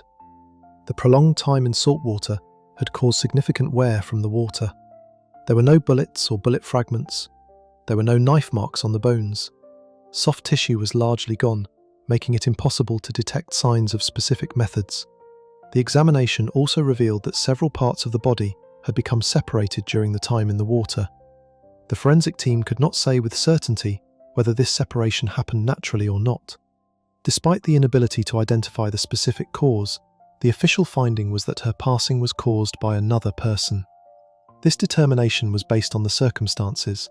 A heavily pregnant woman does not end up in San Francisco Bay by accident. Someone placed her there. The official ruling was based on the full picture of the situation rather than a single specific finding. The location of the discoveries became critical evidence. Berkeley Marina, where Scott claimed to have been fishing, is approximately 5 miles south of where the bodies were found. Both locations are part of the same body of water on the eastern portion of San Francisco Bay. Detectives consulted experts on bay currents and tidal patterns. San Francisco Bay has complex tidal and current patterns. Water moves in and out with the tides, creating currents that can transport objects. Expert witnesses created computer models to simulate where objects placed in the water near Berkeley Marina in late December might end up over several months. The models accounted for tidal data, current patterns, and the specific characteristics of the bay. Expert analysis showed that bodies placed in the water near the marina in late December could reasonably drift to the Richmond shoreline, where they were found in April. The timeline was consistent. The detailed physical examination of the remains revealed additional details that became important at trial. Connor's body showed a level of preservation that was somewhat unusual given the time in the water. Some scientific experts interpreted this as suggesting the unborn child may have been partially protected from the elements for a period, possibly by being inside Laci's body for some portion of the time before natural breakdown caused separation. The prosecution and defense disagreed about how the recovered bodies appeared indicated about the timeline of events. The state's lawyers argued that the condition was consistent with Laci's body being placed in the bay on or around December 24, 2002. The defense argued that the condition could be interpreted differently and might suggest the bodies entered the water at a different time. Additional scientific analysis was conducted on the clothing found on Laci's remains. The clothing was severely damaged, but identifiable as a pair of tan pants and a top. This did not match the clothing Scott had described Laci wearing when he last saw her, black pants and a white shirt. This difference raised questions. One possibility was that Laci had changed clothes before she disappeared. Another was that Scott's description of her outfit was inaccurate or intentionally misleading. The defense argued the clothing difference supported their theory that Laci was alive after Scott left and had changed clothes before being taken by someone else. Police also examined tidal gauge records from San Francisco Bay for December 24, 2002.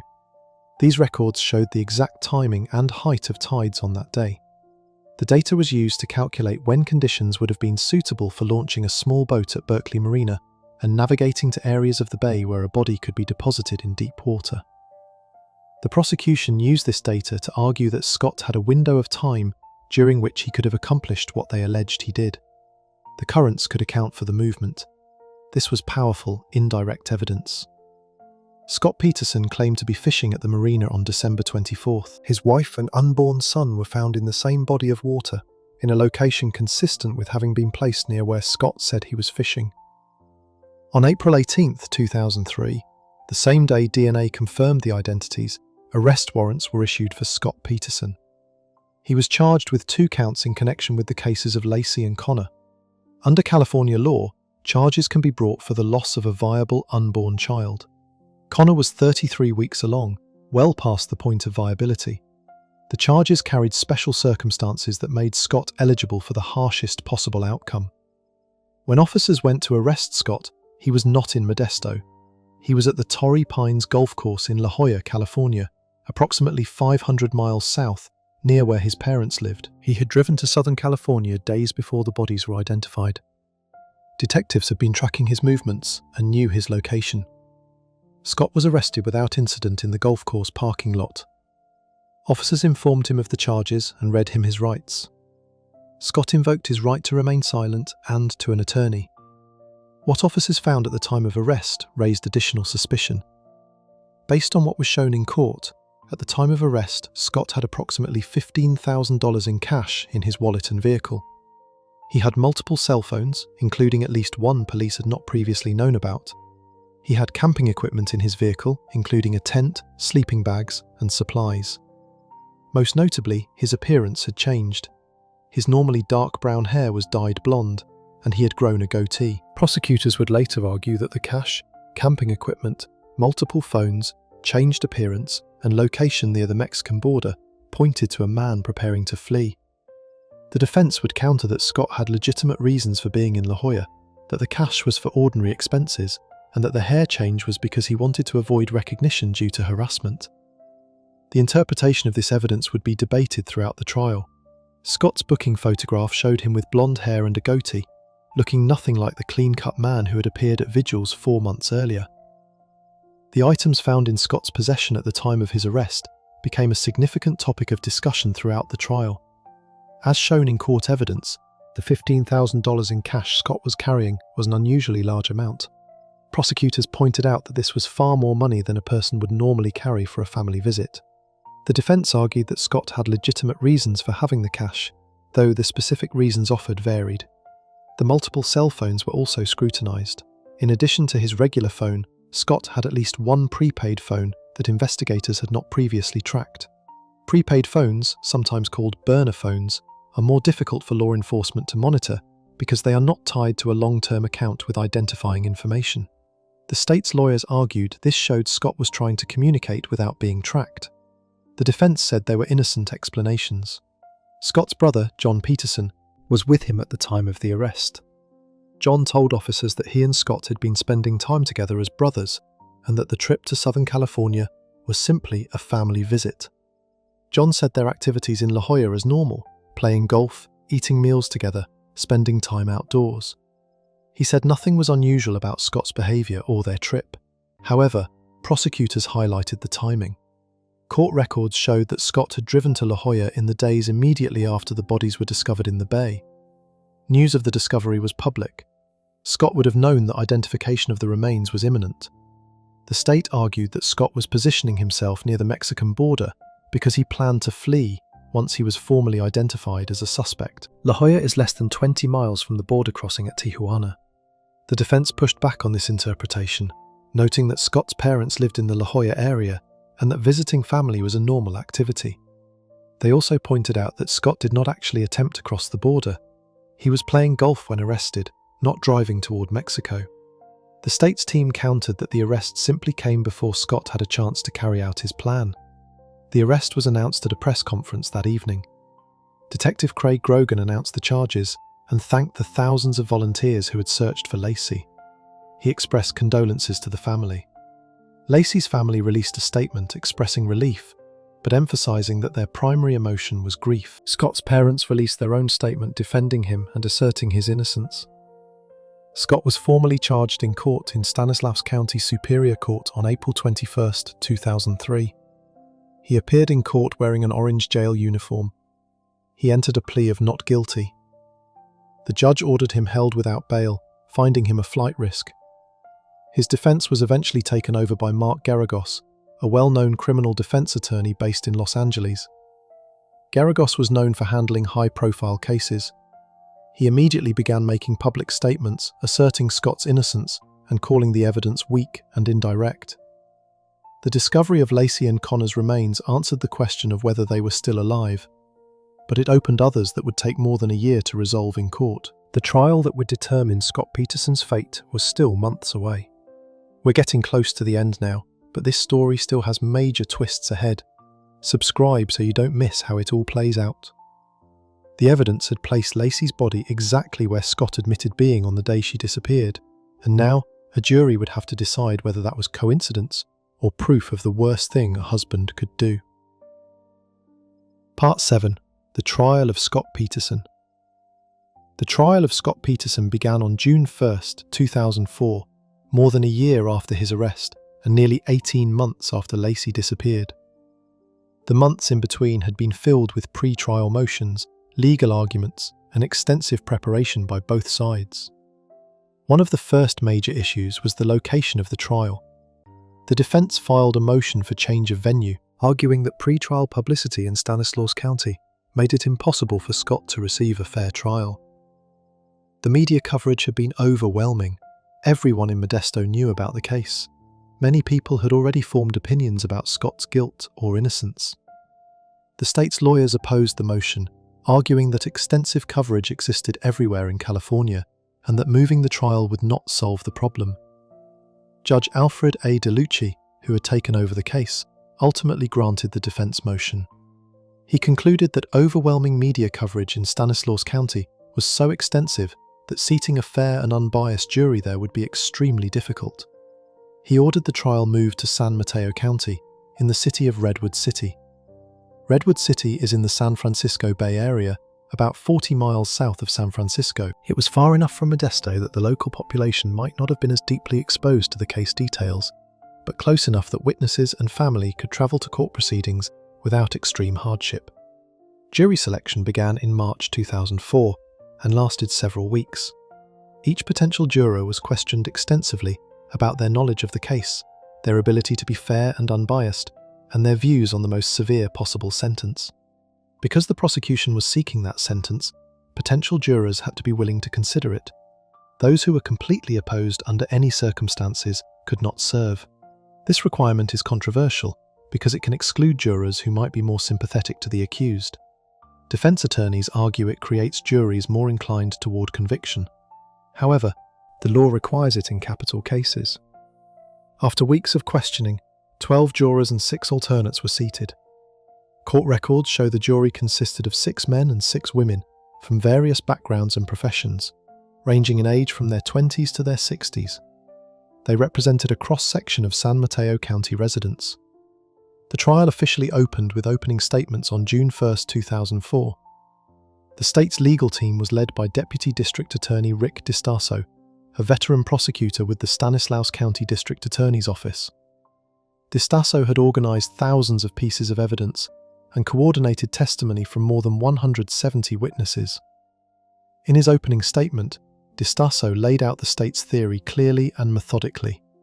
He told the jury they would hear evidence proving that Scott had motive, opportunity, and means. The motive was his affair with Amber Fry and his desire to escape his marriage and approaching fatherhood. The opportunity was being the last person known to have seen Laci alive. The means was the boat he secretly purchased and his access to San Francisco Bay. DiStasso told the jury they would hear Amber Fry testify about the affair and the lies Scott told her. They would hear recordings of phone calls. They would hear from Laci's friends and family about her character and her excitement about the baby.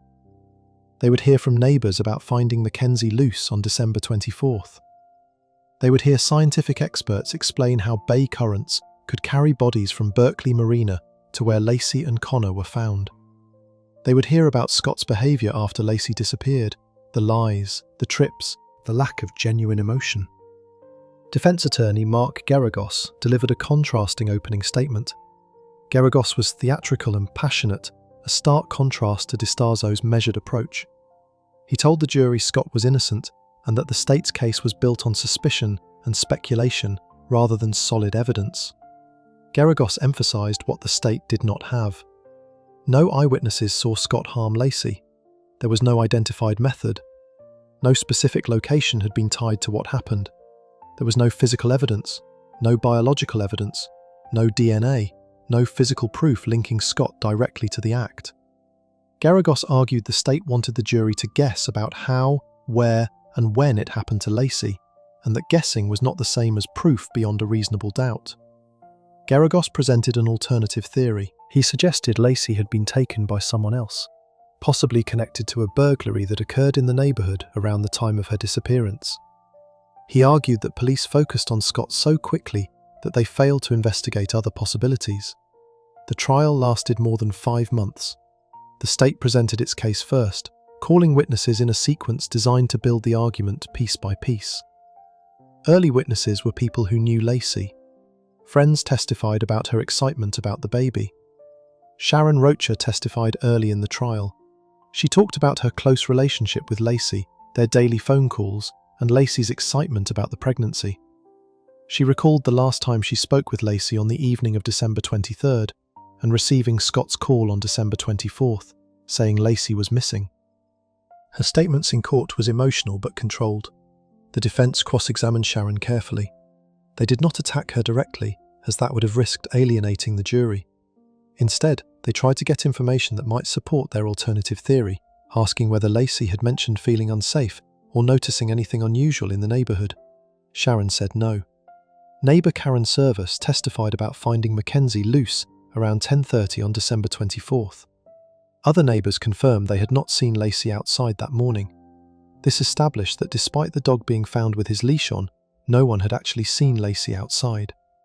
Witnesses from TradeCorp, Scott's employer, testified about his work schedule and access to a warehouse where the boat was stored. Co-workers said Scott seemed normal and unconcerned after Laci's disappearance. One witness testified that Scott had asked about selling the Covenant Avenue house just days after Laci went missing. Another testified that he had inquired about Laci's life insurance policy. These details, individually small, accumulated to create a picture of someone not behaving like a person desperate to find his missing wife. Detective Al Brocchini testified about his interviews with Scott. Brocchini pointed out the inconsistencies in Scott's account, including the initial golf statement that was later changed to fishing. He testified about Scott's vague answers regarding the timeline and his inability to provide memorable details about the fishing trip. The defence cross-examined Brocchini aggressively, suggesting police had focused on Scott too quickly and ignored other leads. Brocchini defended the police work, saying every lead was followed and the evidence led them to Scott. Then came the account given in court that many observers considered the most damaging. Amber Fry took the stand on August 10, 2004. She was accompanied in the courtroom by her attorney, Gloria Allred. Amber explained how she met Scott, the lies he told her, and that early December phone call where he suggested his wife was already gone. She told the court about learning the truth from news coverage and her decision to contact police. Over several days, the state's lawyers played excerpts from the recorded phone calls. The jury listened as Scott's voice filled the courtroom. They heard the New Year's Eve call where Scott described being in Paris while he was actually at a vigil for Laci. They heard him making romantic plans with Amber while his wife was missing. They heard him lying smoothly and repeatedly about his location. The calls were powerful evidence. They demonstrated Scott's capacity for sustained deception. They showed his priorities during the weeks his wife was missing. They revealed a man more focused on maintaining his girlfriend relationship than on finding his missing pregnant wife. The defense cross-examined Amber, but faced a difficult task. Amber was credible and sympathetic. She had been honest, cooperated voluntarily, and had nothing to hide. Geragos tried to minimize the significance of the affair, arguing that while wrong, an affair is not evidence of something more serious, but the impact of the calls was difficult to diminish. Dr. Brian Peterson, the medical examiner, testified about the condition of the remains and the limitations on determining what happened to Laci. He explained that while he could not identify the specific method, the official finding was clearly that her passing was caused by another person based on the circumstances. Experts on San Francisco Bay currents presented computer models showing how bodies placed near Berkeley Marina in late December could drift to where they were found in April. The trial also featured testimony about concrete anchors. When detectives examined the boat Scott had purchased, they found a single homemade cement anchor. The anchor was small and appeared to have been made by pouring cement into a circular mold. The state argued that this anchor's weight did not account for all of the cement Scott had purchased. Records introduced in court showed that Scott had bought a 90-pound bag of cement from a hardware store in Berkeley in December 2002. The single anchor found in his boat weighed significantly less than 90 pounds. The state argued that Scott had made additional anchors that were used to weigh down Laci's body in the bay, and that the single anchor in the boat was simply a leftover from the process. The defense challenged this theory, arguing that there was no direct evidence of additional anchors and that the prosecution was speculating. They pointed out that no additional anchors were ever found, either in the bay, at the Peterson home, or at the warehouse. The state's team countered that the additional anchors would have remained attached to Laci's body at the bottom of the bay, which was why certain body parts were missing. They remained weighted down underwater. This debate over the anchors was technical and complex, but it went to the heart of the state's theory about how Scott disposed of Laci's body. Scott had made cement anchors, attached them to Laci's body, loaded the body into the boat, driven to Berkeley Marina, launched the boat into the bay, and dropped the body overboard in deep water. Over time, the body broke down over time and partially separated from the anchors, eventually washing ashore months later. The state also presented evidence about the condition of the boat itself. Scientific examiners found that the boat had residue consistent with cement dust in its bed. The prosecution argued this supported their theory that cement anchors had been made and stored in the boat. The defense argued the residue could have come from the single anchor that was found, or from other innocent sources. The defense case was shorter. Geragos called fewer than half the number of state witnesses. The strategy was not to build an independent case, proving someone else was responsible, but to attack the prosecution's evidence and create reasonable doubt. Defense witnesses testified about the neighborhood burglary. The burglary occurred across the street from the Peterson home. The defense suggested a connection, but could not establish a concrete link to Laci's disappearance. Defense witnesses also testified that they had seen Laci walking Mackenzie on December 24th, after the time Scott said he left. If accurate, this would mean Laci was still alive after Scott departed, undermining the prosecution. However, these witnesses' descriptions of Laci's clothing did not match what Scott told police, and their certainty weakened under cross-examination. The defense also attempted to present theories about other people who might be responsible, but Judge DeLucci limited these statements in court as too speculative and lacking connection to the facts. In closing arguments, Rick DiStasso reviewed the evidence methodically. He argued that Scott had motive, opportunity, and means. He pointed to the bodies being found where Scott admitted being on the day Laci disappeared. He asked the jury to remember Scott's voice lying about being in Paris while at a vigil for his wife. Geragos argued for reasonable doubt. He reminded the jury of the presumption of innocence and the state's burden of proof. He pointed to the lack of eyewitnesses, no identified method, no location tied to the act, and no direct physical evidence. He argued that disliking someone for having an affair was not the same as proving something far more serious. On November 3, 2004, the jury began deliberating. The deliberations lasted 7 days. The jury requested to review certain evidence, including the boat and portions of the recorded phone calls. On November 12, 2004, they informed Judge DeLucci they had reached a verdict. The courtroom filled quickly.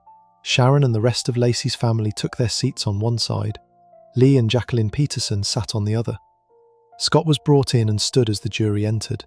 None of the jurors looked at him, which many observers noted. The clerk read the verdict on count 1 concerning Laci Peterson, guilty of first degree.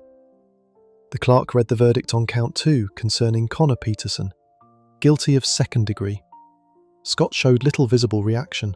His family gasped and began crying. On the other side, Sharon Rocha and Laci's family embraced, tears on their faces. The guilty verdict ended the guilt phase, but the case was not over.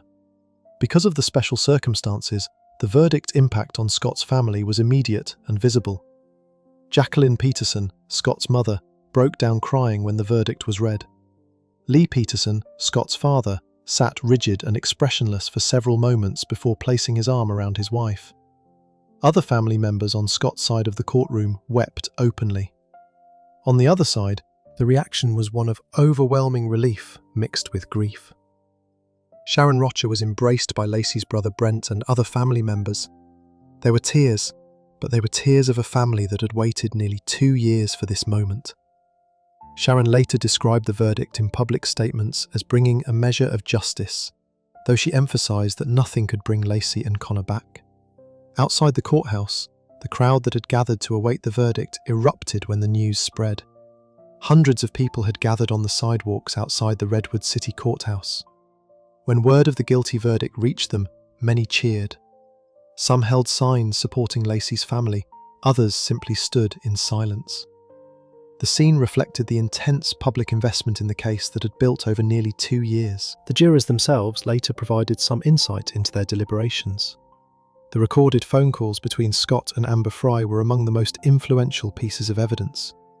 Hearing Scott lie about celebrating overseas, while actually standing at a candlelight event for Laci, had a profound impact on how they viewed his character. Several jurors said the calls demonstrated that Scott was capable of sustained, elaborate deception without any apparent difficulty or guilt. Jurors also cited the location of the bodies as critical. That Laci and Connor were found in the same body of water where Scott admitted being on December 24th was too significant to dismiss as coincidence. When combined with the affair, the lies, the secret boat purchase, and the lack of a verifiable alibi, the indirect evidence formed what jurors called an overwhelming picture. The defense's alternative theories did not gain traction with the jury. The burglary connection was not convincing because there was no concrete evidence linking the burglars to Laci's disappearance. The witnesses who claimed to have seen Laci after Scott left were not considered reliable due to inconsistencies in their descriptions. The trial now moved to a penalty phase, where the same jury would decide the sentence. If you've made it this far, hit subscribe. We go deeper into cases like this than anyone else on this platform. The jury's verdict brought a measure of justice, but the legal battle over Scott Peterson's fate was far from finished, and what happened next surprised almost everyone. Part 8. Verdict and Aftermath. The penalty phase of Scott Peterson's trial began on November 30th, 2004, 2 weeks after the guilty verdict. The same jury that convicted Scott would now decide his sentence. The penalty phase operates under different rules than the guilt phase. Both sides can present evidence that might not have been allowed during the trial itself. The focus shifts from whether the accused committed the act to whether the circumstances warrant the most severe punishment or life imprisonment.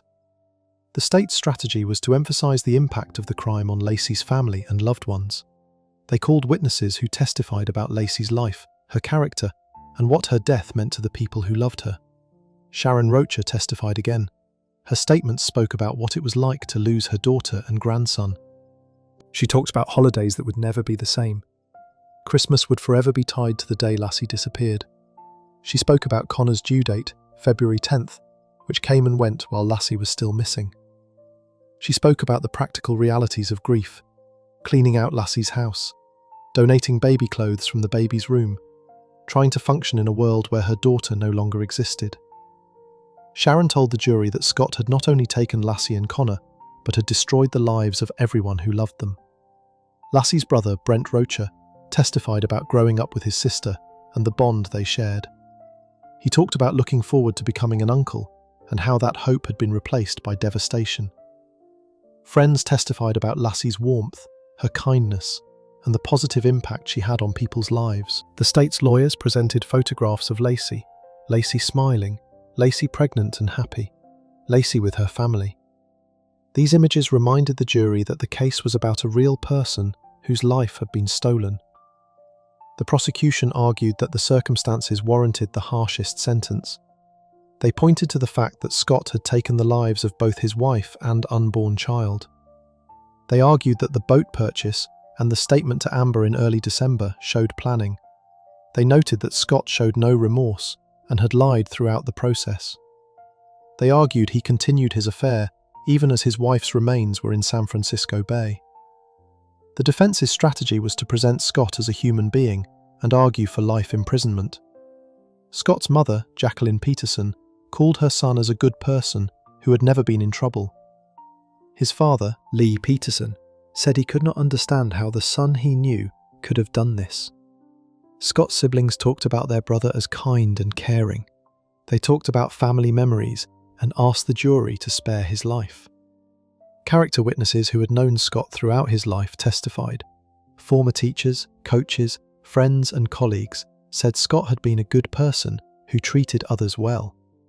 They struggled to reconcile the Scott Peterson they knew with what he had been convicted of doing. The defense argued that while Scott's actions were terrible, the harshest sentence was not warranted. They pointed out that Scott had no prior criminal record. He had lived a law-abiding life until this crime. They argued life in prison without parole would be sufficient and would protect society. The penalty phase account given in court concluded in mid-December 2004. Both sides presented closing arguments.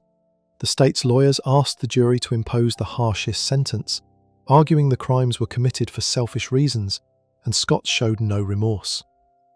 The defense asked for life imprisonment, acknowledging the crime's nature, but arguing the most severe penalty was not necessary. The jury began penalty deliberations on December 9, 2004. They deliberated for 11.5 hours over 3 days. On December 13, 2004, they announced their decision, the maximum penalty. The jury voted unanimously. Scott would be sentenced accordingly and eventually transferred to California's designated facility. Sharon Rocha and Laci's family showed visible relief. Scott's family was devastated. On March 16, 2005, Judge DeLucci formally imposed the sentence. The judge had the authority to reduce it if he believed the jury's decision was not supported by evidence, but he declined to do so. Before sentencing, Sharon Rocha addressed Scott directly. She told him what he had taken from her. She told him she would never forgive him. Scott was given the chance to speak, but declined. He was led out of the courtroom and transported to San Quentin State Prison. Under California law, cases with the most severe sentence are automatically appealed. Legal filings show Scott's appeal lawyers raised numerous issues over the following years. They challenged the change of venue, certain evidence rulings, jury instructions, and the jury selection process. The appeals moved through the California court system slowly, as is typical. In 2007, according to court filings, Scott's appeal lawyers filed their opening brief with the California Supreme Court. The brief was hundreds of pages long and raised dozens of issues. The Attorney General's office filed a response defending the conviction and sentence. While appeals continued, Scott lived in a restricted unit at San Quentin. He was confined to his cell for most of each day, with limited contact with other inmates.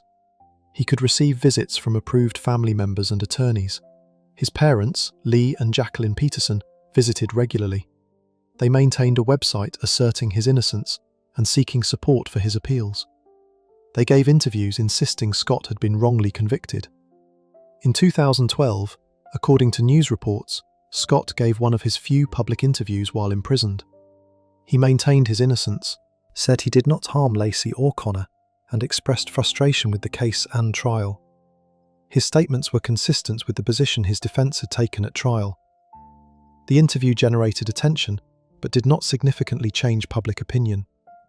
In August 2020, a major development occurred. The California Supreme Court's ruling found the court overturned Scott Peterson's the most severe sentence. The court's published ruling found that Judge Laci had made errors during jury selection for the penalty phase.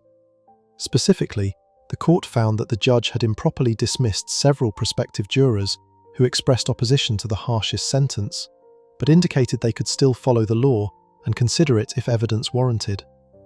Under California law, jurors cannot be dismissed simply for opposing such a sentence. They can only be dismissed if they would refuse to consider it under any circumstances. The court found Judge Laci applied too strict a standard. This error required a new penalty phase. Importantly, however, the California Supreme Court upheld Scott's conviction. The court found the guilty verdict was supported by sufficient evidence and that the guilt phase of the trial was fair overall. The errors were limited to the penalty phase jury selection. This meant Scott remained convicted. His guilt was not in question, but a new jury would need to decide his sentence. In December 2021, according to court records, the Stanislaus County District Attorney's Office made an announcement that surprised many observers. The office announced it would not seek the harshest sentence again. Instead, prosecutors agreed to a sentence of life in prison without the possibility of parole. The decision was practical. Nearly 20 years had passed since Laci's disappearance. Witnesses from the original penalty phase might no longer be available. The emotional toll on Laci's family of another penalty phase would be significant. The outcome of a new proceeding was uncertain. The decision was made in consultation with Sharon Rocha and the family, who supported it. On December 8, 2021, Judge Anne Christine Masulo formally sentenced Scott to life in prison without parole for the case involving Laci and 15 years to life for the case involving Connor. The practical effect was that Scott would never be eligible for release. He would spend the rest of his life in prison. Following new sentencing hearing, Scott was transferred from San Quentin to Mule Creek State Prison, a high-security facility in Ione, California. The move represented a significant change in daily life. He was no longer in the highly restricted unit. He had more opportunities for interaction with others and more freedom of movement within the prison.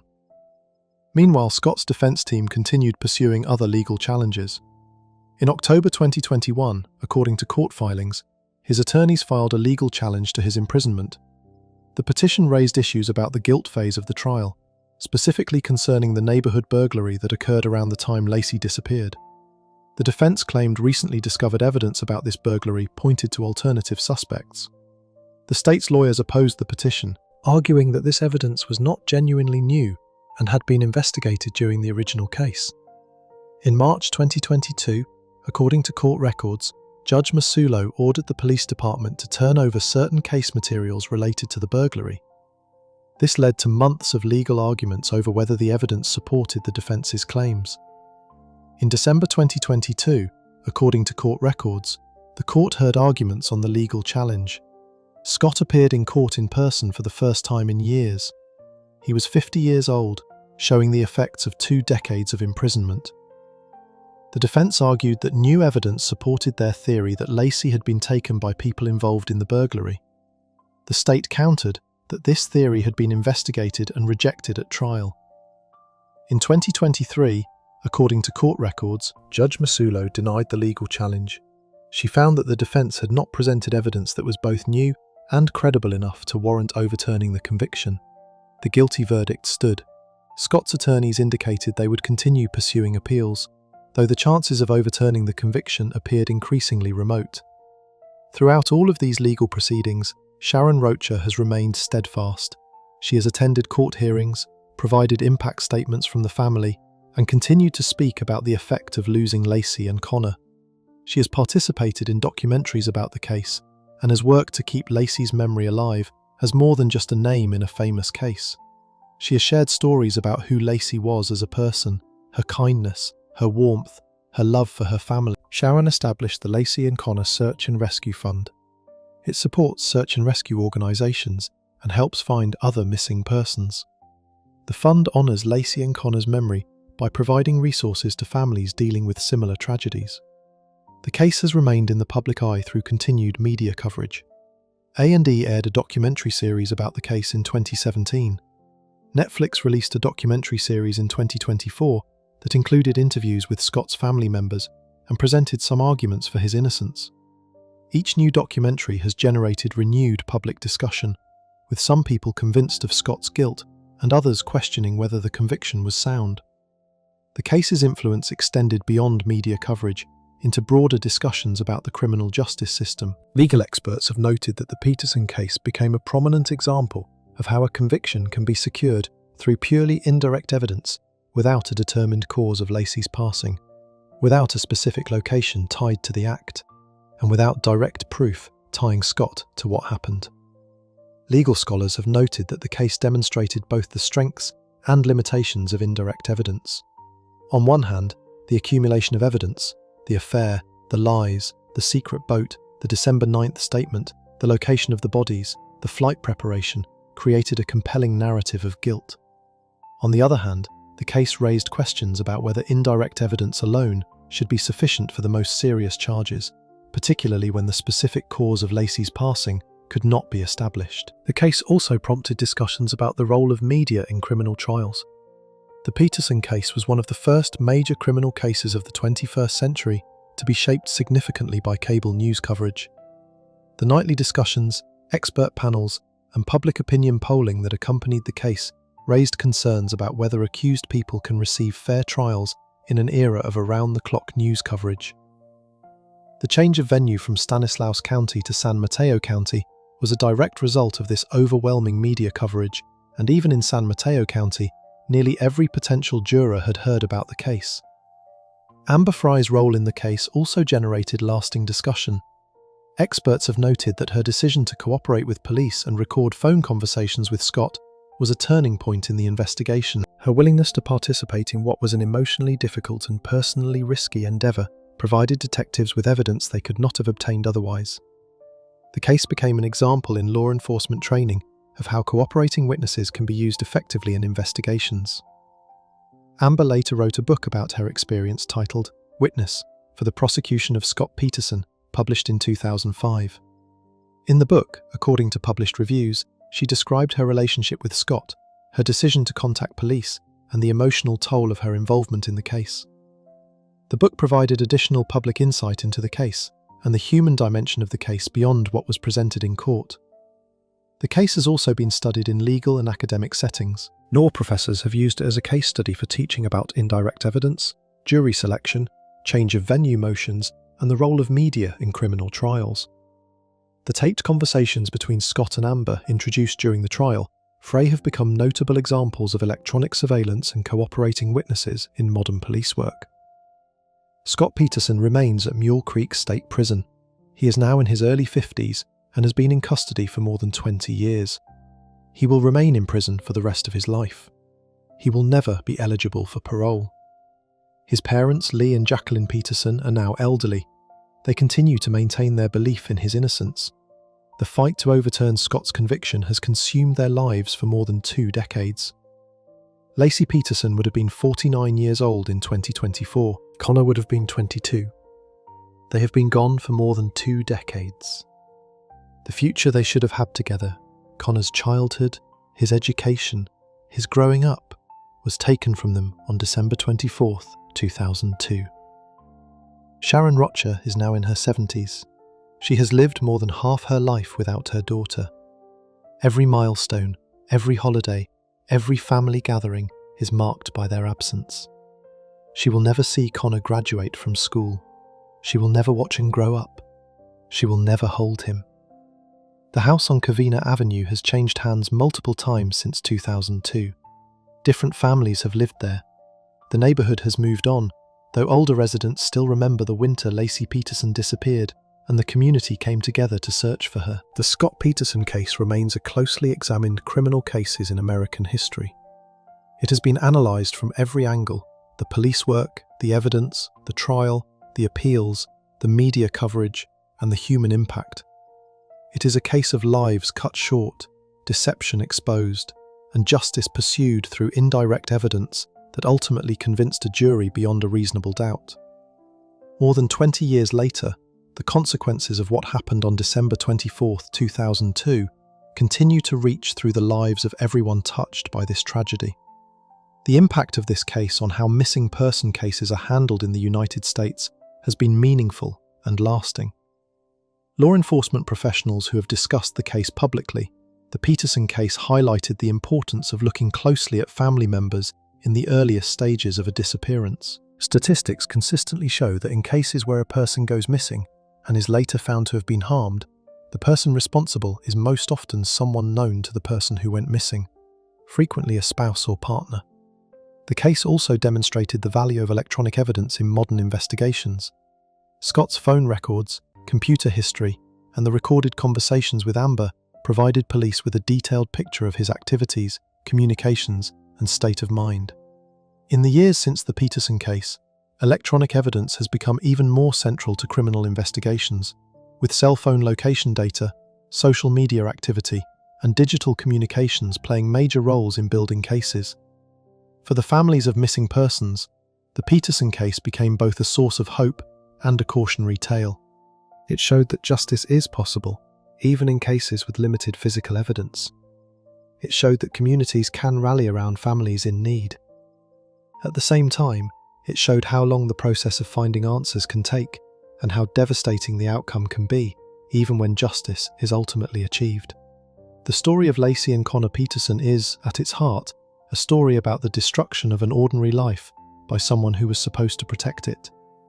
It is a story about trust broken in the most fundamental way possible, and it is a story that continues to resonate more than 2 decades later because it speaks to fears that are deeply human, that the people we love most might not be who we believe them to be, and that the safe, ordinary world we build for ourselves can be shattered without warning by someone standing right beside us. Laci Peterson was a young woman who loved her family, her community, and the child she was about to bring into the world. She spent the final months of her life preparing for motherhood with the kind of care and attention that reflected who she was as a person. She set up a room for her baby, folded baby clothes, walked her dog through her neighborhood, and imagined a future that should have been hers. Connor Peterson never took his first breath. He never opened his eyes. He never heard his mother's voice outside the womb. The life that Laci had spent months planning and dreaming about for him was taken before it could begin. Their absence is permanent. It is felt every day by the people who loved them, in every holiday that passes, every birthday that is missed, and every ordinary moment that will never include them. The Scott Peterson case stands as one of the most documented and discussed criminal cases in American history, and it endures because of the lives at its center, lives that deserved far more than what they received. The work of building a case against Scott Peterson's actions on December 24, 2002, required coordination between multiple law enforcement agencies across California. The Modesto Police Department led the effort, but they received assistance from the Stanislaus County Sheriff's Department, the California Department of Justice, and the Federal Bureau of Investigation. Each agency contributed resources and expertise. The FBI provided phone record analysis and technical support for tracking Scott's communications. The California DOJ contributed laboratory resources for processing physical evidence. This multi-agency approach allowed teams to pursue leads across the state without being limited by jurisdictional boundaries. The financial review was another important component of the case. Detectives reviewed years of financial records, including banking and credit card history, along with tax filings for both Scott and Laci. They looked for unusual spending patterns, hidden accounts, or large cash movements that might suggest planning. The review showed that the Peterson household operated on a typical middle-class budget. Their mortgage, car payments, and monthly expenses were consistent with Scott's salary at TradeCorp and Laci's part-time teaching income. The most notable finding was the cash payment for the boat, which stood out because nearly all of the couple's other purchases were made with credit or debit cards. Detectives also examined Scott's internet search history beyond the Bay research. They found that in the weeks before Laci vanished, Scott had searched for information about boat launches, fishing regulations in San Francisco Bay, and weather conditions in the Bay Area. He had also researched the depth of the bay at various points. Each search by itself could have been explained by someone planning a fishing trip. Taken together, and in the context of everything else police had uncovered, The searches painted a picture of someone methodically preparing for something more than a casual day on the water. The emotional impact of the case on the investigating officers was rarely discussed publicly, but it was real. Detective Brocchini later spoke about the toll the case took on everyone involved. Working a case where a pregnant woman has vanished is different from other investigations. The clock feels louder, the stakes feel higher. Every lead that goes nowhere carries extra weight because 2 lives hang in the balance. Brocchini called the case one of the most deeply challenging of his career, not just because of its complexity, but because of what it meant for the people involved. The media coverage of the case reached levels that few criminal cases ever achieve. By January 2003, the story was a fixture on national cable news. Anchors and commentators spent hours each night dissecting every new development. Legal analysts offered opinions on the strength of the evidence. Former law enforcement officials speculated about what detectives might be looking at behind the scenes. The coverage was so extensive that it became a story in itself. Media critics questioned whether the wall-to-wall attention was appropriate, whether it could interfere with the case, and whether it would make a fair trial impossible. The community of Modesto itself was changed by the Peterson case. Neighborhoods that had felt safe now felt vulnerable. Residents who had never locked their doors started locking them. The idea that something like this could happen on a quiet residential street on Christmas Eve shook people's sense of security. Community organizations held meetings to discuss safety. Neighborhood watch programs saw increased enrollment. The case reminded people that danger does not always come from strangers. Sometimes it comes from the people closest to us, in the places we consider the safest. Scott Peterson remains in prison today, serving a sentence of life without parole at Mule Creek State Prison in Ione, California. He will never be released. The case that began on a quiet Christmas Eve morning on Covenant Avenue in Modesto has become a permanent part of American criminal history. The case also raised questions about how the justice system handles cases built entirely on indirect evidence. Legal experts have pointed out that in most cases involving charges of this severity, there is at least one piece of direct evidence, a witness, a confession, physical proof from the scene. In the Peterson case, there was none of that. The prosecution built its case through accumulation. Each individual piece of evidence taken alone could be explained away. The affair did not prove anything worse. The lies could be the behavior of a dishonest person, not necessarily something more. The boat could have been for fishing. The internet searches could have been innocent. But taken together, presented one after another over months of testimony, the evidence told a story that the jury found convincing beyond a reasonable doubt. The case proved that in modern trials, the weight of accumulated indirect evidence can be enough, even without a single definitive piece of proof. For the people of Modesto, the case left a mark that has never fully faded. The parks where volunteers searched, the streets where flyers were posted, the neighborhood where Laci walked her dog, these places still carry memories of that winter. Older residents remember exactly where they were when they heard Laci was missing. They remember the vigils. They remember the day the bodies were found. They remember the verdict. The case became part of the city's identity in a way that no one wanted, but no one could escape. If you enjoyed this deep dive into the Scott Peterson case that shocked America, make sure to subscribe. I'll see you in the next video.